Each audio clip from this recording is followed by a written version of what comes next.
ओम नमो भगवते वासुदेवाय नमः। स्वागत है आप सभी का मेरे यूट्यूब चैनल पर। आज मैं आपको निर्जला एकादशी की कथा सुना रहा हूँ। निर्जला एकादशी का महत्व है। एकादशी व्रत हिंदुओं में सबसे अधिक प्रचलित व्रत माना जाता है। वर्ष में 24 एकादशी आती हैं, किंतु इन सब एकादशियों में ज्येष्ठ शुक्ल एकादशी सबसे बढ़कर फल देने वाली समझी जाती है, क्योंकि इस एकादशी का व्रत रखने से वर्ष भर की सभी एकादशियों का फल प्राप्त हो जाता है। निर्जला एकादशी का व्रत अत्यंत संयम और नियम के साथ में रखना चाहिए। इस युग में यह व्रत संपूर्ण सुख और भोगों को देने वाला है, अंत में मोक्ष की प्राप्ति कराने वाला है। निर्जला एकादशी के दिन संकल्प पूर्वक व्रत करें। भगवान श्री कृष्ण ने स्वयं इस व्रत के बारे में बताया है तथा व्यास जी ने भीमसेन को इस व्रत का महत्व बताया है। जो व्यक्ति निर्जला एकादशी के दिन पितरों के नाम से दान पुण्य करते हैं, जल दान करते हैं, अन्न दान करते हैं, वस्त्र दान करते हैं, उनके पितृ वैकुंठ लोक में निवास करते हैं और सदा ही उस व्यक्ति पर अपनी कृपा दृष्टि बनाए रखते हैं। निर्जला एकादशी व्रत का पौराणिक महत्व और व्याख्यान भी कम रोचक नहीं है। जब सर्वज्ञ वेद व्यास जी ने पांडवों को चारों पुरुषार्थ धर्म, अर्थ, काम और मोक्ष देने वाली एकादशी व्रत का संकल्प कराया था, तब युधिष्ठिर ने कहा कि जनार्दन, ज्येष्ठ मास के शुक्ल पक्ष में जो एकादशी पड़ती है, कृपा उसका वर्णन कीजिए। भगवान श्री कृष्ण कहने लगे, हे राजन, इसका वर्णन परम धर्मात्मा सत्यवती नंदन व्यास जी करेंगे, क्योंकि ये संपूर्ण शास्त्रों के तत्व और वेद वेदांकों के पारंगत हैं। मैंने इनको एकादशी के व्रत के बारे में भी संपूर्ण ज्ञान दे रखा है। तब वो वेद व्यास जी कहने लगे, कृष्ण पक्ष और शुक्ल पक्ष दोनों पक्षों की एकादशी में अन्न खाना वर्जित है। द्वादशी के दिन स्नान करके पवित्र और फूलों से भगवान केशव की पूजा करें। भगवान केशव के सामने बैठ करके हाथ जोड़ करके प्रार्थना करें कि हे गोविंद, आप हमारे ऊपर अपनी कृपा दृष्टि बना रखें। भगवान के सामने संकल्प करें और संकल्प करने के बाद में तुलसी पत्र पंचामृत भगवान को अर्पण करें। भगवान के सामने तिल अर्पण करें। भगवान से प्रार्थना करें कि हे गोविंद, आज मैं व्रत रखूँगा, दूसरे दिन मैं पारण करूँगा, आप मेरे व्रत को स्वीकार करें। फिर जितना सामर्थ्य हो दान पुण्य करें, दीपदान करें, सभी मनोरथ पूरे हो जाते हैं। जो व्यक्ति नियम पूर्वक यह व्रत समाप्त करते हैं, उनकी सभी मनोकामनाएं पूरी हो जाती हैं। भगवान की पूजा करने के बाद में, व्रत रखने के बाद में, फिर नित्य कर्म समाप्त होने के बाद पश्चात पहले ब्राह्मणों को भोजन देकर अंत में स्वयं भोजन करें। यह सुनकर भीमसेन बोले, परम बुद्धिमान पिता में मेरी उत्तम बात सुनिए। राजा युधिष्ठिर, माता कुंती, द्रौपदी, नकुल, सहदेव ये एकादशी को कभी भोजन नहीं करते तथा मुझसे भी हमेशा यही कहते हैं कि भीमसेन, एकादशी को तुम भी ना खाया करो। परंतु मैं उन लोगों से ये कहता हूँ कि भाई, मुझसे भूख सहन नहीं होगी। भीमसेन की बात सुनकर के व्यास जी ने कहा, यदि तुम नरक को दूषित समझते हो और तुम्हें स्वर्गलोक की प्राप्ति है, तुम स्वर्ग को अच्छा समझते हो, तो दोनों पक्षों की एकादशियों के दिन भोजन मत किया करूं। भीमसेन बोले, महाबुद्धिमान पिता में मैं आपके सामने सच कहता हूं, मुझ में एक बार भोजन करके भी व्रत नहीं किया जा सकता, तो फिर उपवास करके मैं कैसे व्रत रख सकता हूं। मेरे उदर में व्रत नामक अग्नि सदा प्रज्वलित रहती है, अतः जब मैं बहुत अधिक खाता हूँ तभी यह शांत होती है। हे पिता में, आप सभी जानते हैं कि मैं भूखा एक पल भी नहीं रह सकता। महीने में 2 व्रत क्या, मैं एक व्रत भी नहीं रह सकता। इसलिए मामुने, मैं पूरे वर्ष में केवल एक ही उपवास कर सकता हूँ।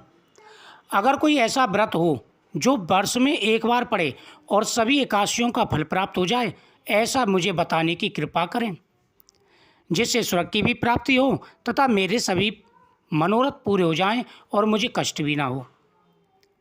इसलिए मामुनि, मैं पूरे वर्ष भर में केवल एक ही उपवास कर सकता हूँ, जिससे स्वर्ग की प्राप्ति सुबल हो तथा जिसके करने से मैं कल्याण का भागी हो सकूँ। ऐसा कोई एक व्रत निश्चय करके बताइए, मैं उसका यथोचित रूप से पालन करूँगा। व्यास जी ने कहा कि हे भीमसेन, ज्येष्ठ मास में सूर्य वृषभ राशि पर हो या मिथुन राशि पर शुक्ल पक्ष में जो एकादशी हो, उसका यत्न पूर्वक निर्जल व्रत करूं। केवल कुल्ला या आचमन करने के लिए मुख में जल डाल सकते हो, उसको छोड़कर किसी प्रकार का जल विद्वान पुरुष मुख में न डालें, अन्यथा व्रत भंग हो जाता है। एकादशी को सूर्योदय से पहले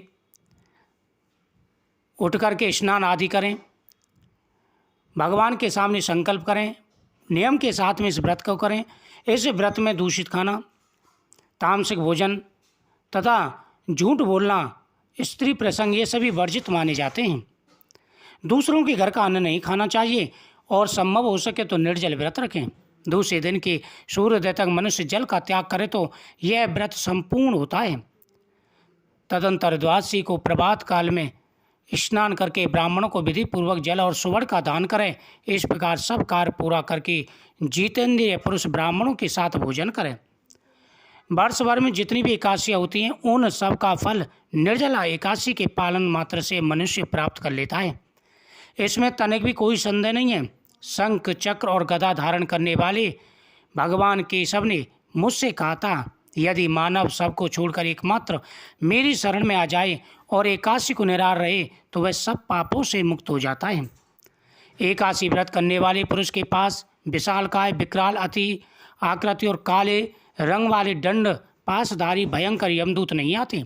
अंतकाल में पीताम्बरधारी सौम्य स्वभाव वाले, हाथ में सुदर्शन धारण करने वाले और मन के समान वेगशाली विष्णुदूत आकर इस वैष्णव पुरुष को भगवान विष्णु के धाम में ले जाते हैं।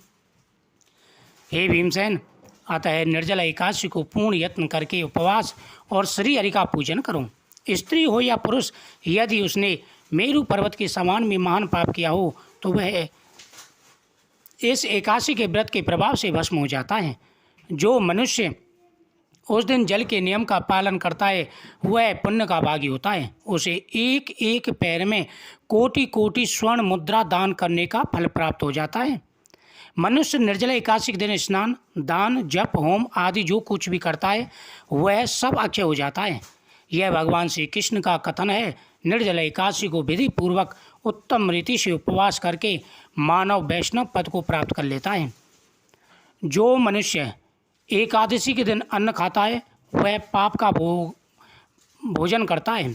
इस लोक में वह चांडाल के समान और मरने पर दुर्गति को प्राप्त होता है। जो ज्येष्ठ के शुक्ल पक्ष में एकादशी को उपवास करके दान करेंगे वे परम पद को प्राप्त होंगे। जिन्होंने एकादशी को उपवास किया वे ब्रह्मत्यारे, श्राप, चोर तथा गुरुद्रोही होने पर भी सब पापों से मुक्त हो जाते हैं। हे कुंती नंदन, निर्जला एकादशी के दिन श्रद्धालु स्त्री पुरुष के लिए जो भी विशेष दान और कर्तव्य भेद हैं उन्हें सुनो। उस दिन जल में शयन करने वाले भगवान विष्णु का पूजन और जलमय धेनु का दान करना चाहिए अथवा पृथक धेनु या घृतमय धेनु का दान उचित है। पर्याप्त दक्षिणा और भली भांति के मिष्टानों द्वारा यत्न पूर्वक ब्राह्मणों को संतुष्ट करना चाहिए।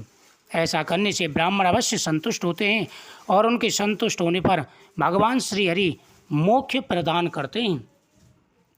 जिन्होंने सम, दम और दान में प्रवृत्ति हो श्री हरि की पूजा रात्रि में जागरण करते हुए इस निर्जल एकादशी का व्रत किया, उन्होंने अपने साथ ही बीती हुई 100 पीढ़ियों को और आने वाली 100 पीढ़ियों को भगवान वासुदेव के परम धाम में पहुंचा दिया। हे भीमसेन, अब आपको समझ में आया होगा कि निर्जला एकादशी का कितना महत्व है। इसलिए प्रत्येक व्यक्ति को निर्जला एकादशी का व्रत अवश्य करना चाहिए। जो व्यक्ति नियमपूर्वक निर्जला एकादशी का व्रत करते हैं उनके सभी मनोरथ पूरे हो जाते हैं। इसलिए तुम भी निर्जला एकादशी का व्रत अवश्य करो। मुझे उम्मीद है आपको ये कथा बहुत ही सुंदर लगी होगी। वीडियो को शेयर करें, चैनल को सब्सक्राइब करें, कमेंट में ओम नमो भगवते वासुदेवाय नमः जरूर लिखें। आपकी हर मनोकामना